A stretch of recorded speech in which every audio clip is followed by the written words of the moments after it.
Today we're taking a look at the Gateway 2000 Liberty.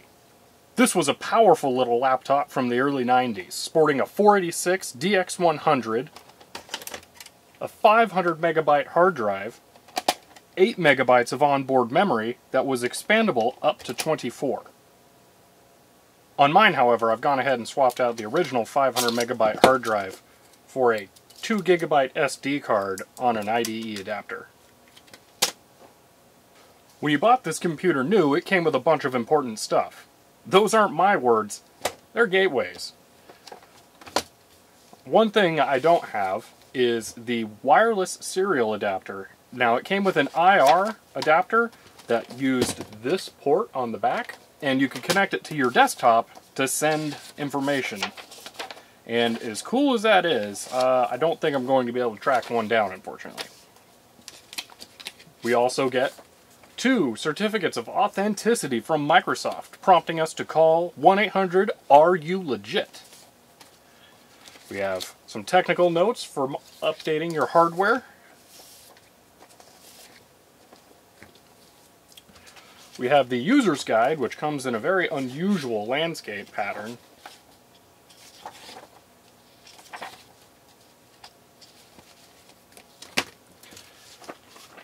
And we have the software reinstallation guide, which covers something important that I'll talk about later. This is a pretty weird holographic sticker, Microsoft.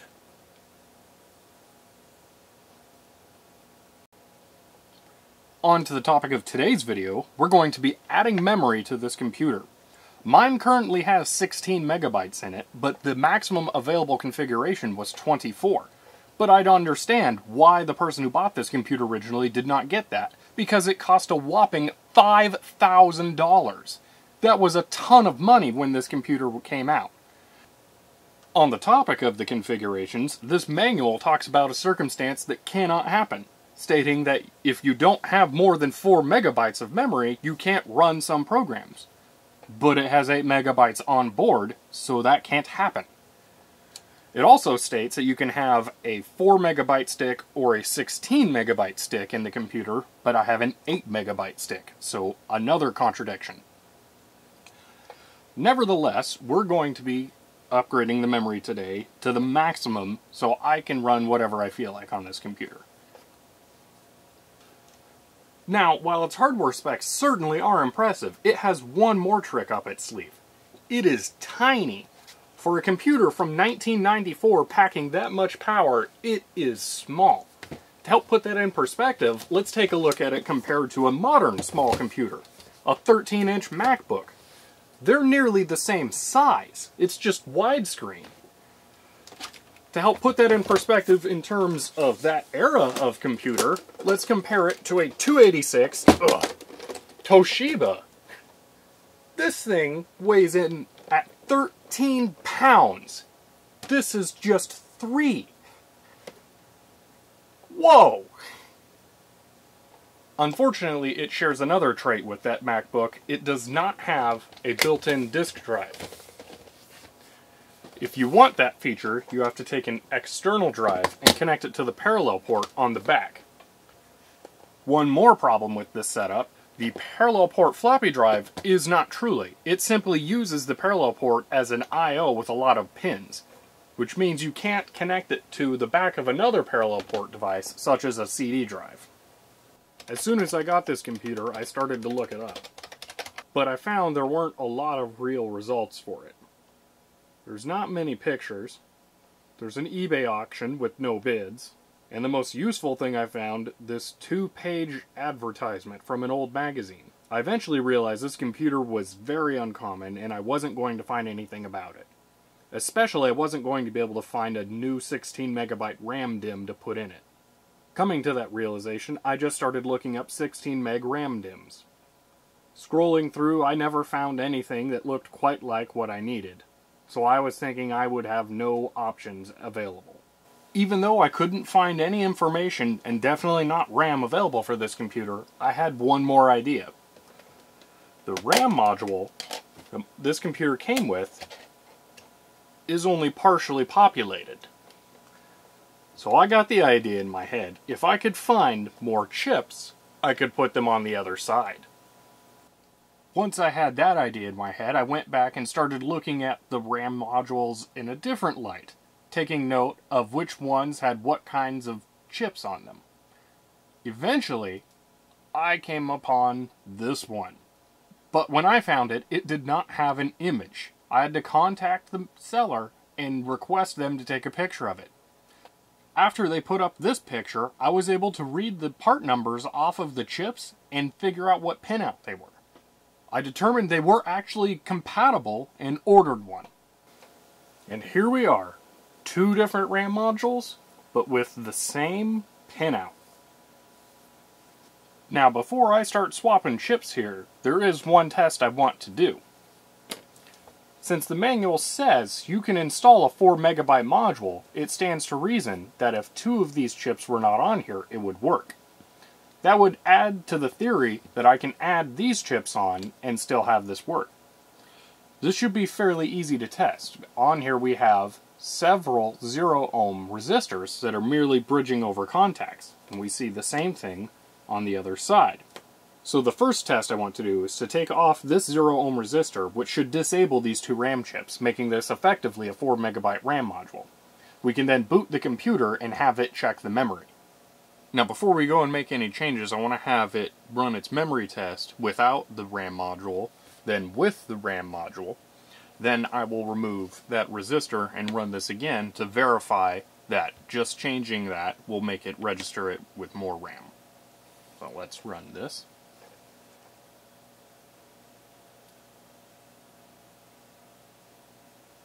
There we go, 8 megabytes. Okay, RAM installed. We should now see 16 megabytes upon successful completion of the test.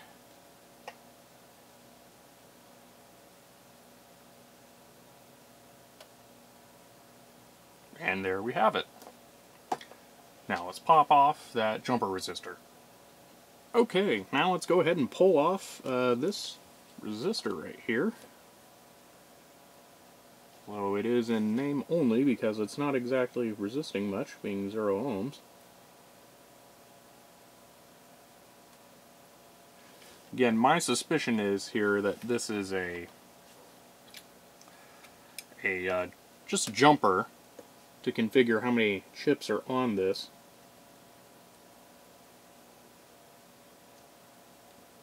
There we are. Go ahead and set that aside. And now we'll throw that back in. Okay, I'm now hoping to see it come back with 12 megabytes found. Let's see.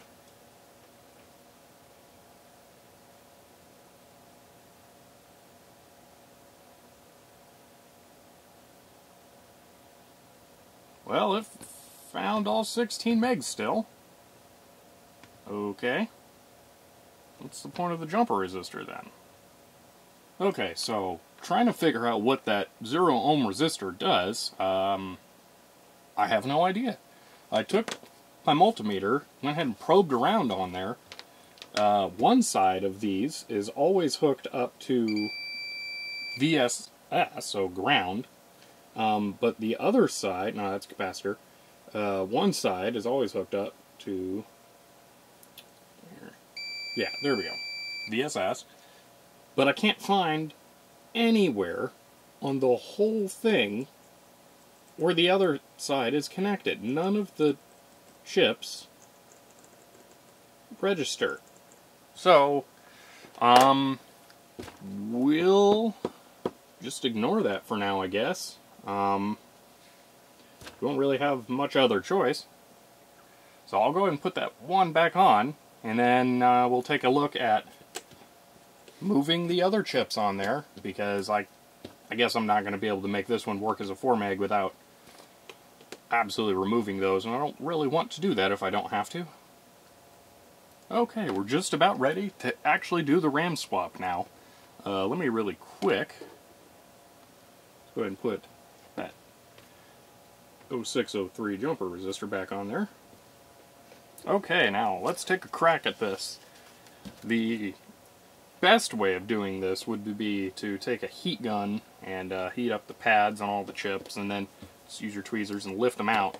I don't want to use a heat gun on my desk, so, and I don't really want to go set up somewhere else to film and use that.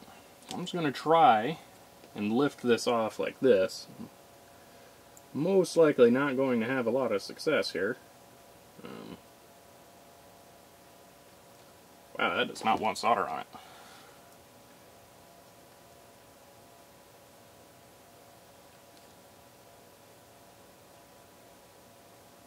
There we go, that one's a bit more receptive.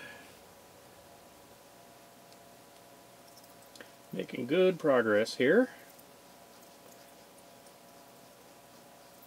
So if you're not familiar with this, this is a drag method. You have a lot of solder on there, and you want to try and evenly heat all the pins on one side and raise that side. You sort of rely on the flexibility of the pins on the other side, so it's not totally ideal. But eventually you start getting it to lift up like that. So now that side is basically entirely off. Boom.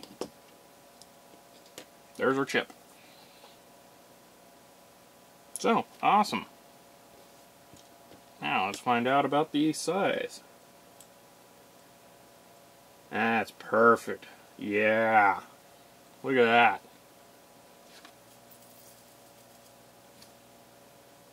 There we go. I'd call that nice and attached. Now to do another one.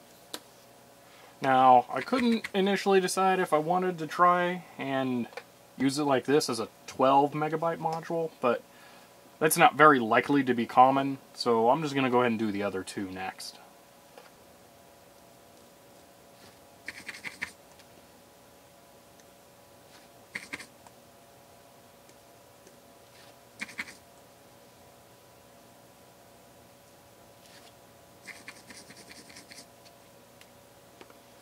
And there we are. Let's go ahead and clean these up. Let's not do it that way. Ooh. Oh God, I removed that pad.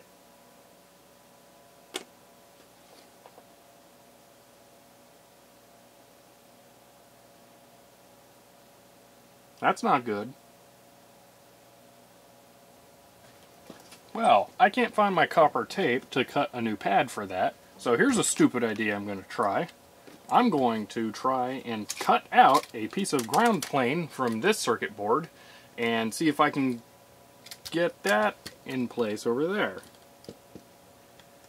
Let's start out, let's expose the copper while it's still on here, because I'm definitely not going to be able to do it when it's over there.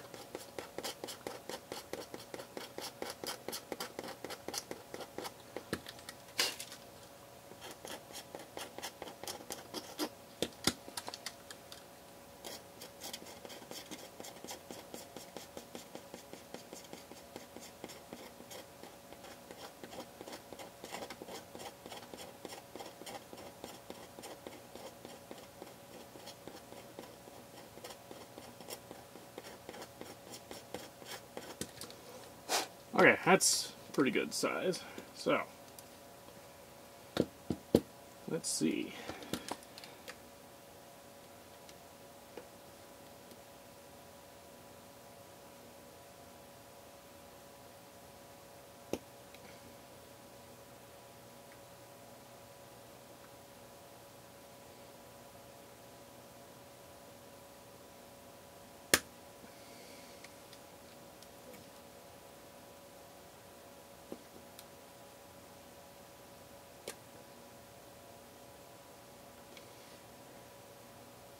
Alright, now the fun part, getting it off. I could just heat it up. See how that works.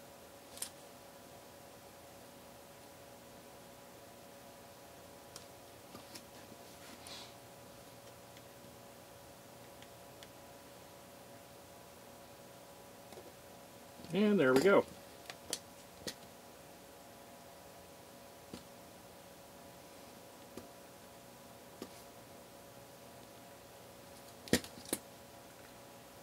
one new copper pad. Okay.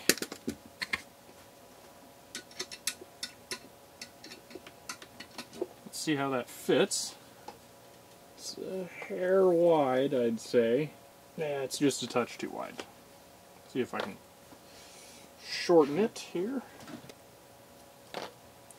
And I have to take just a tiny bit off.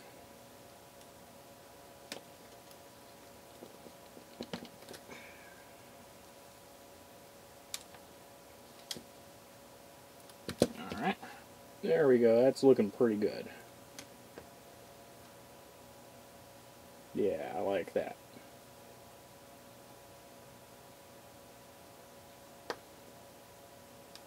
Okay, so now I have this via here. Need to scrape off the solder mask.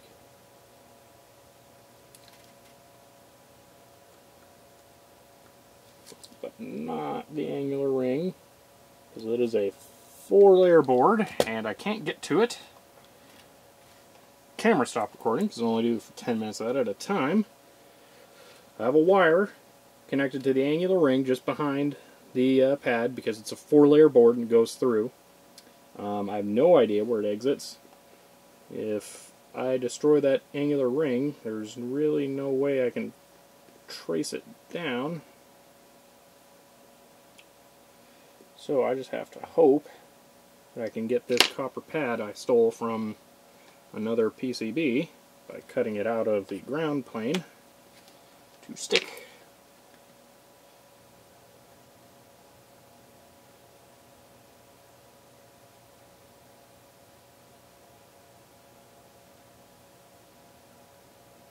And that's it. It's tacked down.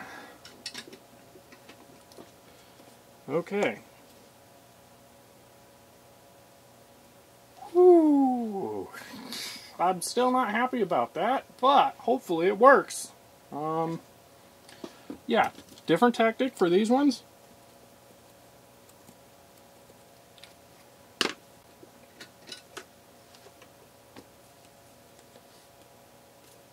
Boom. Boom. Good enough.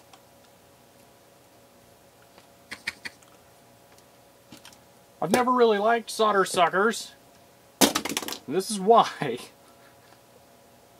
Oh man.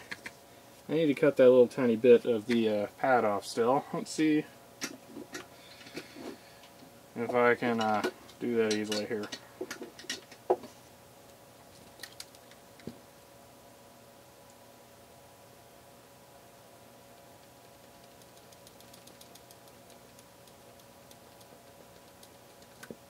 There we go. No shorts or anything.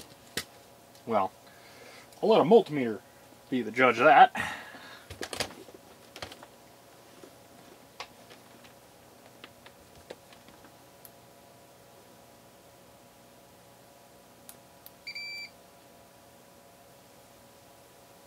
Good. Good. Alright. Whew! Let's get this finished up.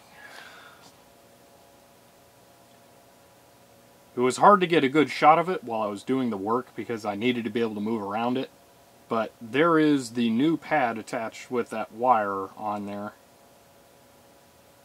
That is some tiny stuff. Oh man, I switched lenses again, and this one's way better for this. I should have been using this the whole time. Oh well.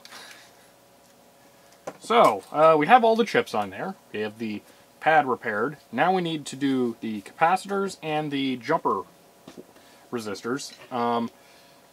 As I'd mentioned earlier, I don't have jumper resistors, so we're just gonna do this.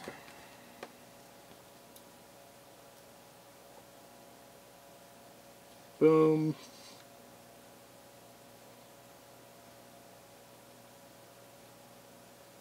Boom. Boom. Alright, so that's taken care of. Now for capacitors, rather than move over those old ones, we're going to use some new ones, because I bought them, might as well use them. Now if you don't know why you would put capacitors on a board like this, you would do this so these chips have instant access to power whenever they need it. Because you can have losses over the PCB or for other reasons, and these capacitors will hold a charge, and they're placed right next to the chip, so that charge is there right when it needs it.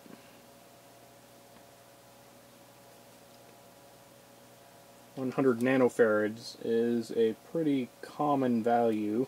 Ugh, that was not good. For chips to ask for, so it's just handy to have a bunch of these on hand. Basically read a data sheet for anything and it'll say it recommends it. And there we go, all tacked in place. Let's do the other side.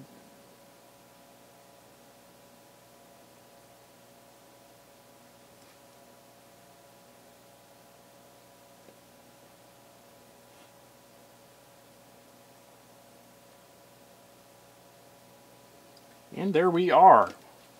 That is fully assembled. Let's do a little bit of cleanup here.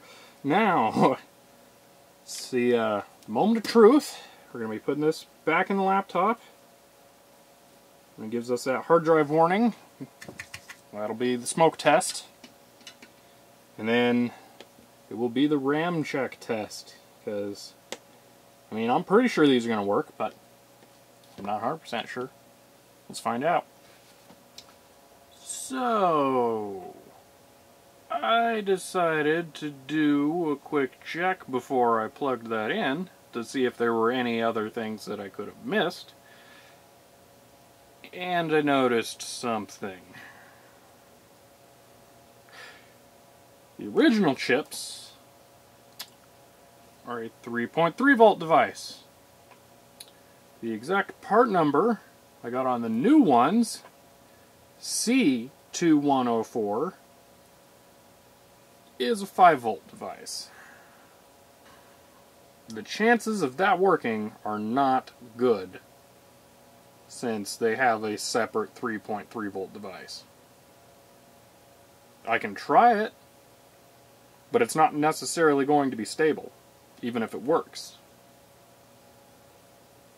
So I kind of just wasted a lot of time and destroyed one of the pads on my only RAM module for a very rare laptop.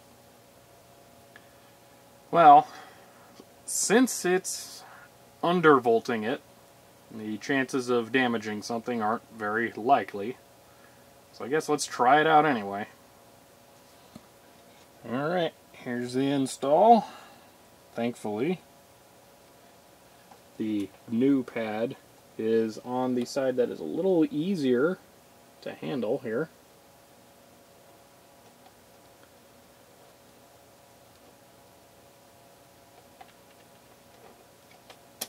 Alright, that's in there. See what happens. Alright, plugging in power. Turning it on.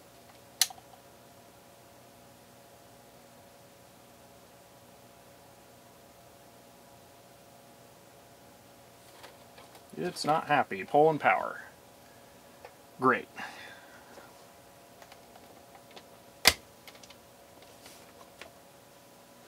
Okay, I've got the RAM pulled out. I don't see any shorts. The pad's not messed up. So I think it is the 5 volts on here is a problem. So, try powering it up again without this. Make sure that it still works, and then I guess I'm removing those chips from the RAM. Yay! And test.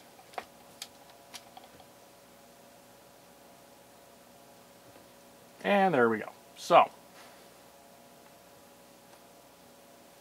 does not like the 5 volt RAM. Now I have gone through all the pins here, and while not necessarily pretty, they all look fine. None of them are shorted. They're all connected. So it's not merely a problem of a misconnected pin. Well, I did find one more thing. Another solder jumper. See what happens if that one's connected. And nothing. Well, doing another continuity test, this still is not shorted, but I feel a little bit better because I have determined that it is actually connected. So it's not my repair. It just is the 5-volt chips. Yeah, I feel really dumb not having looked at that in the first place. Alright, so I've just taken it out to the garage and heat gunned everything off. Except for, I guess, that capacitor. Yoink. And, yeah, that wasn't a smart idea. Of course, I lost the pad, so I just put another one on. So that was one more cut out of that. And I reflowed that chip, so that's fun. And I had to put that back on there correctly. But now it's done. It's time to put it back in there. The wire ended up kind of really tall on that this time, but I don't think it'll be a problem. We'll find out. This is fun. Back into the socket. And we're in. Alright, here we go. Power. Switch. Light. Hard drive warning. So make that a little more visible. And test. Oh, yeah. Okay. Wait a minute. What was that error? It was a very specific error. Well, let's pull that out, take another look at it. Fun! Okay, I'm not really seeing any problems here, which is terrifying. So, I don't see any shorts on this side. Validated, that's connected. I'll just do it again. That is a data line. Because, of course, it couldn't have been one of the non-connected ones. No, it had to be data. Yep, connected. It's not shorted to anything else. Nope. The other ones are shorted. I've already reflowed that chip. It looks good. Any other ones? Any problems? Not that I can see. You know what? I'm just going to go ahead and go over all of them with some flux. Hopefully that fixes it. Okay. Power. Turn it on. There we go. Check. Ah. That's a different location this time. Well, unfortunately, I think that's it. That's end of the line for this RAM module, because I can't get it to work. I'm wondering if maybe these chips weren't rated for heat, and the heat gun fried them, even though they were on the other side of the PCB. But I don't know. I can't figure it out, and I've tried everything I can think of. All of the pins are on correctly. There's no shorts. I actually fixed a short I found.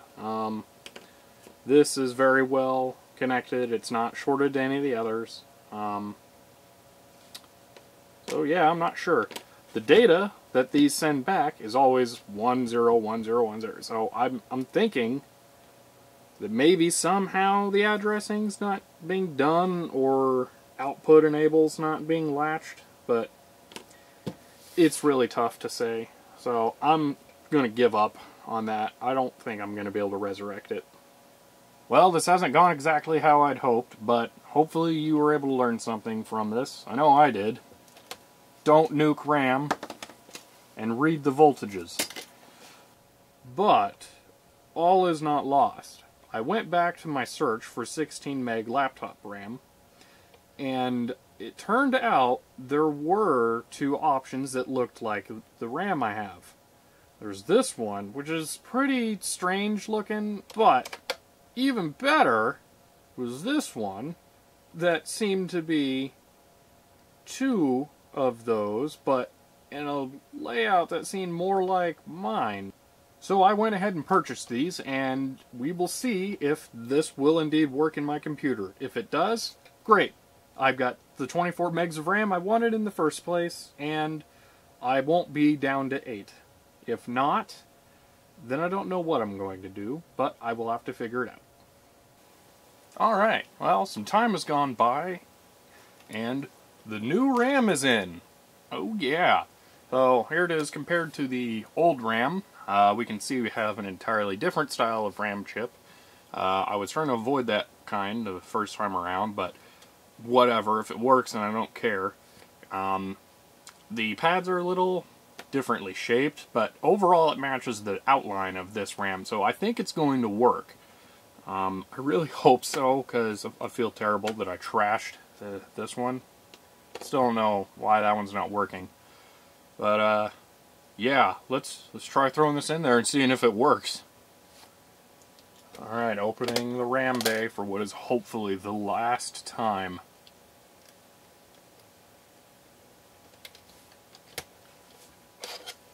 There we go. Okay, here we go, RAM test. Past 8. Past 16. Oh, that's looking good.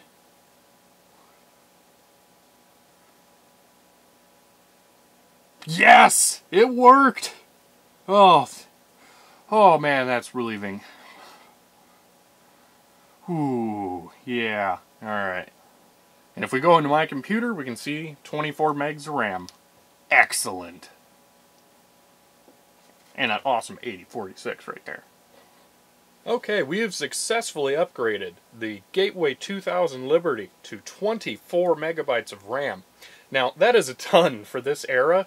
Windows 95 here only requires 4 megs, and most of the games that I want to play on it need barely any RAM. Like, Tempest 2000 here only needs 2. So, you would think, for the most part, that would just be excessive overkill. And it is. But I had this crazy idea of something I wanted to try. So I'll see you later.